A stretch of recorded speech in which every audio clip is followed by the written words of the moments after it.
coordinated, and I thought that he could be hit. You know, he's a big guy, and he seems a little uncoordinated. You know, he's so tall and everything. He bends down when he throws a shot. Hopefully I can catch him when he has to squat down to throw that big right hand. And he doesn't seem too fast to me, you know. But he's a good fighter. He's world champion. So I'm going into the fight, and I'm going to be thinking a lot, you know. Well, you do well to think a lot and react a lot.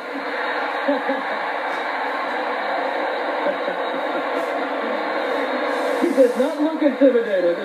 And you see Castro, he likes it, as does Teo Stevenson. Actually, Teo doesn't seem as interested. Felix Stevenson, three-time world and Olympic champion, and Felix Savon there, himself a two-time world champion, has always been a little bit resentful of having to work in the shadow of Stevenson. Ever since he was 17 or 18 years old, people have been calling him the next Teofilo. Felix resents it a little bit, trying to make a name for himself. The referee for the bout is Antonio Bernal of Brazil, and this is the big bout. Savon in the blue, Briggs in the red. The Cubans have won 9 goals to date, with 5 of them by stoppage. If Shannon Briggs doesn't find a way, and it would be, you know, an upset of mind-boggling proportions, but if he doesn't find a way to win this bout, it will be the worst American showing in the Pan Am Games way back since 1951, which is they only had 8 bouts in 1951, and Argentina won all of them the first year.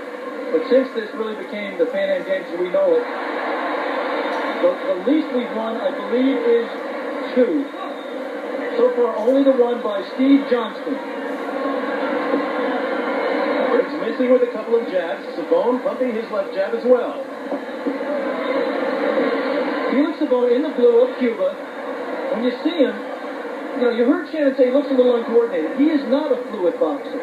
He's got a phenomenal body. I mean, for any athlete, I mean, just incredible physique. But he does seem awkward and a little bit uncoordinated and stiff. There's nothing fluid about Felix. I mean, the biggest reason he's been able to establish such a reputation is the heavyweight division in amateur boxing just does not have very much talent in it and has not had any for a while. Alex, to take a trip down memory lane, the last American to win this weight class was Dwayne Bobbitt back in 1971 in Cali, Colombia. And I'll give you one guess who he beat. I happen to know that because Dwayne is a good friend of mine. And the man he beat was Teofilo Stevenson, who then went on to beat Dwayne in 72 at the Olympics. Briggs very cautious here early in the first round. Shannon Briggs has become one of the villains here of the Cuban crowd because of his outward cheering for his teammates during some of their bouts. Savon hit him with a right, a glancing right. And that is the Savon power punch, as you saw in the replay with Lesnar. Savon's really done Shannon a favor here by fighting such a slow pace and a controlled pace. There the right, oh, he goes down. End of controlled pace.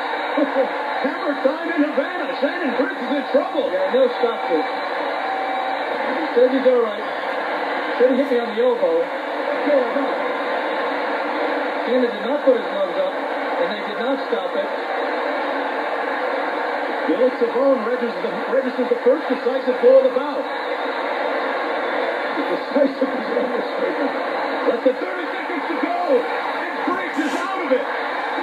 He's out on his feet almost, Alex. He'll stop it. That's it. Yeah, Shannon just doesn't understand what he has to do in amateur boxing. He hasn't been around long enough. He was badly hurt by 2 power punches, and they're just not going to let it go. So Felix Savon makes it 10 goals for the Cubans. He ends it with 15 seconds to go in the first round. Shannon Briggs still protesting, though. Shannon was thinking, and Felix was punching.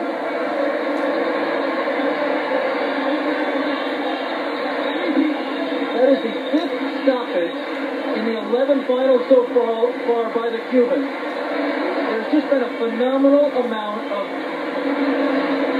bouts not going the distance here. Either the knockout, referee stop contest, the percentage of short bouts here. Let's get the decision. En la esquina azul de Cuba, Felix Savon.